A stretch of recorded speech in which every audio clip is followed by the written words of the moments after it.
The bucks are starting to show what kind of year it's gonna be. Their antlers are coming in nicely, still wrapped in velvet, each one a little different, wider, taller, heavier, like the fingerprints of the forest. The deer know exactly where the food areas are. They pass through calmly, but always cautiously. This is familiar ground, and still, nothing is ever taken for granted. Well, now that we've checked that out, moving along, frozen in your steps and you just can't move, and then you realize maybe it's okay. It's not often you get to see a young raccoon and a buck with his big horns together in the woods. That is pretty cool. Travel alone and you might get more food. Travel together and you might stay alive. The leaves look like they're pretty good. And then there are the younger ones, spotted, curious, and sometimes alone, like a little Bambi finding its way. And then there's the young, little curious one. Isn't he cute? He's out exploring too. The deer tail is just like a fly swatter, works in the same way. Daylight changes everything. The same patch of woods can look bright and welcoming, or quiet and a little eerie, all depending on how the light finds its way through the trees. The flies and summertime, it's a constant thing. Sometimes you'll see one alone, and sometimes you'll see three traveling together, like the Three Stooges of the woods. More eyes, more ears, and more competition. Summer isn't easy. The flies are relentless, finding every weak spot on a deer's skin. That doesn't stop them. They keep on moving. We have to be certain what that is. Head comes up and ears go up. The deer, browsing leaves high in the trees, tall enough to reach what others can't. Does it make you scratch your head and wonder why it's running? Is it hiding or eating? Eating a green snack. You watch that way, I'll look this way. Anything coming? Since you're on lookout, I'm going to start eating. When you're the nervous one and constantly looking over your shoulder to make sure nothing's coming up behind you. Raccoon pausing before eating, breathing heavy, waiting. The coast has to be clear. A sibling might be nearby, or something else entirely. That was a close call. You never know. Move over. I was here first. That's kind of cute. A big mighty buck with a teeny tiny little bird. And not too long later, look who shows up. The fox. That's the cutest little noise they make. And just when I thought I was alone, I remembered I'm not. It's a full-time job to come out at all hours of the day to check and see if there's something to eat. And 1/2 hour later, look who it is. These paths they travel, they're not random. Over time, they've worn the forest floor smooth, like dirt highways connecting one food stop to the next. It's nice to see the possum out and about. Its circle of friends has gotten smaller. When there isn't any of the easy food lying around, you have to go look for some on your own, or maybe look for some clues where there is some.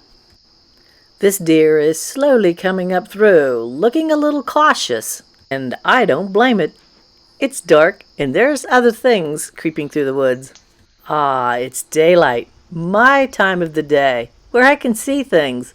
And if they know I'm there, they're not going to be there, at least not very close to me. The birds are always stopping by for some remnants of the deer from the corn. When they chew it, it turns into tiny pieces, and that's their size. And then a beautiful buck, heavy antlers, moving slowly through the path, like he owns the place. I wonder when they come to a food feeding spot, and there is nothing. Do they feel disappointed? Or did they just turn around and go find something else? It's a little rare to see a possum and a raccoon in the same spot at the same time. One laid out like it's lounging on a sofa. Both their heads turn in perfect unison, watching something we can't see. And just like that, off they go, darting into the shadows. The peaceful sounds of summer. Family dinner. And we have a feisty one. I find it super fascinating to get to watch animals while they live in the woods, doing what they do. To see the paths that they travel every day. Wintertime is really easy. The snow makes it helpful. You can see their tracks too and what kind of animals coming through. The cameras on the ground show you what walk through the woods, but there's also hawks and buzzards that fly above. Cautious, curious, and hungry. When you notice a raccoon's up in the tree and you wonder why, and you see eyes on the ground and you wonder who those go to. But it must be safe now because a raccoon's coming down. It's kind of peaceful to see a little bluebird. You have to admit, he's rather majestic and beautiful. The new fawn stands, a map of stars spilled across its back, a creature made of innocence and fragile light. It makes me wonder how innocent is the fox. I always hope during deer season that he makes it, that he doesn't become a trophy or food on a dinner plate. He's one of my actors in the video. There's another raccoon up in the tree. Again, I wonder why. The other one ran. Is this one safe in the tree? I've seen a fox climb a tree before. Busy eating. Gotta push the other one out of the way to get to the food. Moving through the silent path. Not sure if that's an ear of corn or not, but whatever it is, it's worth fighting for. The cautious one is up the tree again, looking around, looking a little scared. I'm kind of thinking that's a cat. What do you think? Its quiet passage is a reminder to slow down, to listen to the wind through the trees, to see the world with pure, unhurried attention, connecting us to the wildness within. Okay, this is definitely a raccoon and not a cat, because I got to see it. The cat has a routine to check into the woods to see what's going on or what has gone on. You usually see a mother with her two little ones. They don't have their spots anymore, but they all travel together. I wouldn't know what animals are in the woods if it wouldn't have been for the trail cameras. I had no idea. One of those has a golden-colored coat. Raccoons, on the other hand, live on the edge, always watching, always listening. Food matters, but so does safety. That's funny. Looks like they're connected. The camera that sits here gets a lot of activity. Curious ones. It seems so different. It's the same area, same trees, just different light. Just another day, just another meal. Wow, that was fast. Watching these new raccoons reminds me that I haven't seen Willie for a while. There's a couple other raccoons I haven't seen either. We'll have to keep our eye open and see if we can see them again. This seems to be a path for deer, raccoon, and fox. Looks like the beautiful bluebird.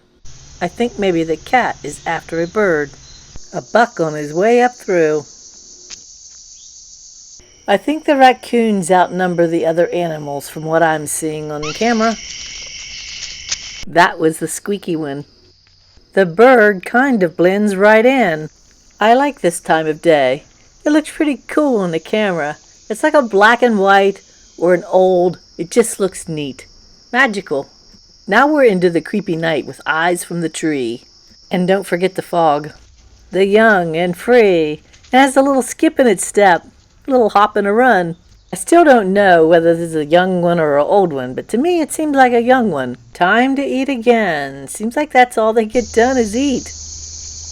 The bugs sure are making a loud noise. You definitely hear it in the summer, but you definitely don't hear it in the winter. Just when you thought you were alone, and you're not, and you have to share, and you don't want to. But you do, and you show a little bit of attitude. And you're still frustrated on their way back home. Seems like the fox is going to pick the late shift to eat. Thank goodness they don't eat at the same time. Every time I see the fox on the camera, it still reminds me of a cat or dog on the loose. The one deer is just walking along, doing its thing. Then I hear woods crack. All of a sudden, this deer bolts. Look how far it can jump. With the sun shining on this bird, the colors look so different. It's a blackbird or a raven, but it looks green.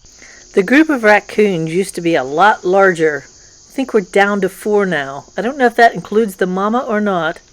Dinner time is being interrupted. Fox is checking over its right shoulder. Its left shoulder. I spy a red bird in the tree. Now it's out of the tree. The raccoon radar is up. Something's not right. 2 bucks traveling together. They don't fight, I don't think, in the summertime. They get along good then. I never get tired of seeing bucks. Do you remember the story of the gingerbread man? It's a classic folk tale about gingerbread man who comes to life after being baked and runs away from the old woman and man who made him. He's pursued by several characters, including a cow, a pig, shouting his famous line, "Run, run, as fast as you can. You can't catch me, I'm the gingerbread man." Ultimately, he meets his end when he trusts the clever fox to help him cross a river. The fox coaxes the gingerbread man onto his nose and then eats him in several bites. A pair of deer. In some animals, they travel in pairs or more than two, and some just travel alone. And just when you think the woods are quiet again, something else passes through. Watching, checking, always part of the story. Same woods, same camera, different moments, every single day. Sometimes it just catches everyday life, and sometimes it catches those moments you're thinking, wow, I'm glad I didn't miss that. You get to know them. You start to notice the details. One raccoon with a golden colored tail, the other one's darker, almost charcoal. Thanks for stopping by and visiting the little animal friends with me. Hey, it never hurts to subscribe.